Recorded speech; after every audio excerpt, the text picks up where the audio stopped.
बिस्मिल्लाहिर्रहमानिर्रहीम। अस्सलाम वालेकुम dear viewers, hope you are fine. आज मैं लेके आई हूँ आपके लिए बहुत ही मज़ेदार कचनार गोश्त की रेसिपी। बहुत कम वक्त के लिए सब्ज़ी आती है लेकिन बहुत मज़ेदार बनती है। कचनार को बनाना बहुत इजी है। आपने इसको टहनियों से इस तरह अलग कर लेना है। अब एक बर्तन में आपने पानी लेना है, पानी खुला लेना है। उबाल आ जाए तो जो कचनार हमने तोड़ी थी उसको हम डाल देंगे इसके अंदर। कचनार को ये बहुत नाजुक होती है, इसको धोना थोड़ा मुश्किल काम होता है। तो अगर आप इस तरह उबाल लेंगे एक दफ़ा तो जिसके ऊपर गर्दो गुबार और मिट्टी होगी वो आराम से साफ़ हो जाएगी। तो आपने इसको जब उबाल आ जाए पानी को तो आपने तकरीबन 5 से 7 मिनट के लिए इसको इसी गर्म पानी में पड़े रहने देना है। इससे इसका कलर भी चेंज हो जाएगा। ये तकरीबन 80% तक कुक हो जाएगी और इसको हम साफ़ करके निकाल लेंगे। छलनी में निकाल लें और निकाल के एक दफ़ा ठंडा पानी इस पर गुजार दें। अब यहाँ पर मीट तैयार करते हैं। आप इसको कीमे में भी बना सकते हैं, चिकन में भी बना सकते हैं, ये आपकी अपनी चॉइस है। सबसे पहले किसी भी बीफ या मटन के जो स्मेल होती है, रॉ स्मेल होती है, उसको ख़त्म करने के लिए आप मीट में लहसुन अदरक का पेस्ट, ज़ीरा और नमक डालें और इसके साथ इसकी भुनाई कर लें 5 मिनट के लिए।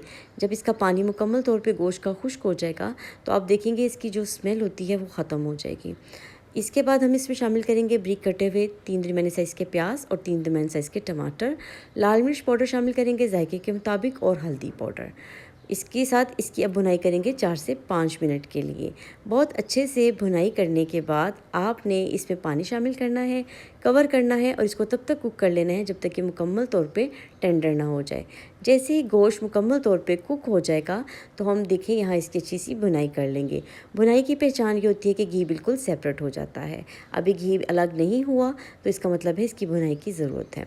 जब घी मुकम्मल तौर पे अलग हो जाएगा और इसमें से बड़ी अच्छी सी खुशबू आना शुरू हो जाएगी तो आपका गोश्त भुन के तैयार हो गया है। अब इसमें डाल देंगे ये जो उबाल के साफ़ की हुई कचनार है उसको और इसके बाद इसमें शामिल करेंगे फेंटा हुआ दही। सफाई के बाद ये तकरीबन आधा किलो कचनार थी और इसमें मैंने 300 ग्राम के करीब फेंटा हुआ दही शामिल किया है। और ये दही जो है ये इस डिश की जो है मसाले की जान है वो दही में है। तो आपने दही इसी रेशो से शामिल करना है और हल्के हाथ से इसको मिक्स करना है। बहुत ज़ोर ज़ोर से चम्मच नहीं चलाना, ये बहुत नाजुक सब्ज़ी होती है। अगर आप इसको ज़ोर ज़ोर से चम्मच चलाएँगे तो फिर ये इसकी शेप ख़राब हो जाएगी और इसका जायका भी अफेक्ट होगा। तो यहाँ पर मैंने नमक और काली मिर्च थोड़ा सा इसमें मज़ीद शामिल किया है, मुझे टेस्ट के मुताबिक कम लग रहा था। आपने मसाले अपने टेस्ट के अकॉर्डिंग शामिल करने हैं। बस जी, इसके बाद आपने जब तक दही का पानी मुकम्मल तौर पर खुश्क नहीं हो जाता, घी अलग नहीं हो जाता, तब तक आपने इसको पकाना है, लो फ्लेम पर पकाना है। और जब ये पक के तैयार हो जाएगा तो इसकी निशानी भी यही है कि घी सेपरेट हो जाएगा। बहुत ही मज़ेदार सी ये डिश है। रेसिपी को ज़रूर ट्राई कीजिएगा, मुझे अपना फ़ीडबैक दीजिएगा। इस तरह की मज़ीद रेसिपीज़ के लिए चैनल को सब्सक्राइब करना मत भूलिएगा। मिलते हैं किसी नई रेसिपी के साथ। दुआओं में याद रखिएगा। Take care. अल्लाह हाफ़िज़।